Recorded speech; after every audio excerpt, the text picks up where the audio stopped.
An excerpt from John Greenleafe Whittiers' Snowbound. So all night long the storm roared on. The morning broke without a sun, in tiny spherule traced with lines of nature's geometric signs. In starry flake and pellicle, all day the hoary meteor fell, and when the second morning shone, we looked upon a world unknown, on nothing we could call our own. Around the glistening wonder bent the blue walls of the firmament, no cloud above, no earth below, a universe of sky and snow. The old familiar sights of ours took marvelous shapes, strange domes and towers, rose up where sty or corn crib stood, or garden wall or belt of wood. A smooth white mound the brush pile showed, a fenceless drift, what once was road. All day the gusty north wind bore the loosening drift its breath before. Low circling round its southern zone, the sun through dazzling snow mist shone. No church bell lent its Christian tone to the savage air, no social smoke curled over woods of snow-hung oak. A solitude made more intense by dreary voiced elements. The shrieking of the mindless wind, the moaning tree boughs swaying blind, and on the glass the unmeaning beat of ghostly finger taps of sleep. Beyond the circle of our hearth, no welcome sound of toil or mirth, unbound the spell and testified of human life and thought outside. We minded that the sharpest ear, the buried brooklet could not hear, the music of whose liquid lip had been to us companionship, and in our lonely life had grown to have an almost human tone. As night drew on, and from the crest of wooded knolls that ridged the west, the sun, a snow-blown traveler, sank from sight beneath the smothering bank. We piled with care our nightly stack of wood against the chimney back.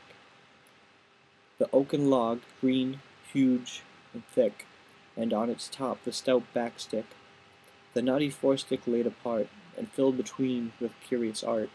The ragged brush then hovering near, we watched the first red blaze appear, heard the sharp crackle, caught the gleam on whitewashed wall and sagging beam, until the old, rude furnace room burst, flower-like, into rosy bloom, while radiant with a mimic flame, outside the sparkling drift became, and through the bare-boughed lilac tree our own warm hearth seemed blazing free. The crane and pendant trammel showed, the Turk's head on the endirons glowed, while childish fancy prompt to tell the meaning of the miracle, whispered the old rhyme. Under the tree, when fire outdoors burned merrily, there the witches are making tea. The moon above the eastern wood shone at its full, the hill range stood, transfigured in the silver flood, its blown snows flashing cold and keen, dead white, save where some sharp ravine took shadow, or the somber green of hemlocks turned to pitchy black against the whiteness at their back. For such a world and such a night, most fitting that unwarming light, which only seemed wherever it fell, to make the coldness visible.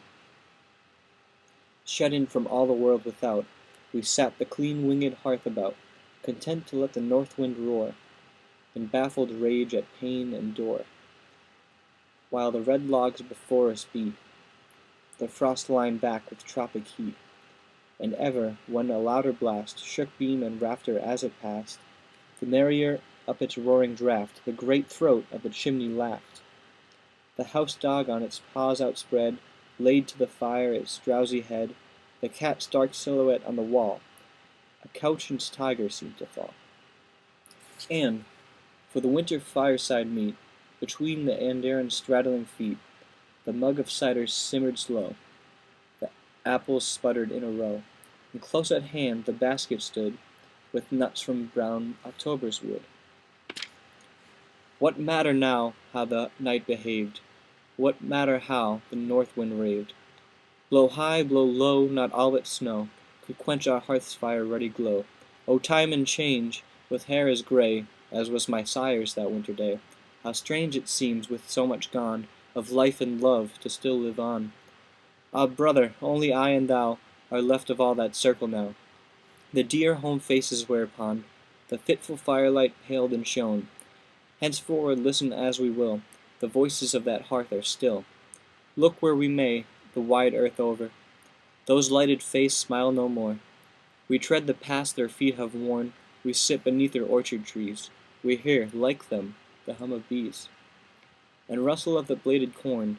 We turn the pages that they read, their written words we linger o'er, but in the sun they cast no shade. No voice is heard, no sign is made, no step is on the conscious floor, yet love will dream, and faith will trust, since he who knows our need is just, that somehow, somewhere, meet we must. Alas for him who never sees the stars shine through his cypress trees, who hopeless lays his dead away, nor looks to see the breaking day across the mournful marbles play, who hath not learned in hours of faith the truth to flesh and sense unknown, that life is ever the lord of death, and love can never lose its own.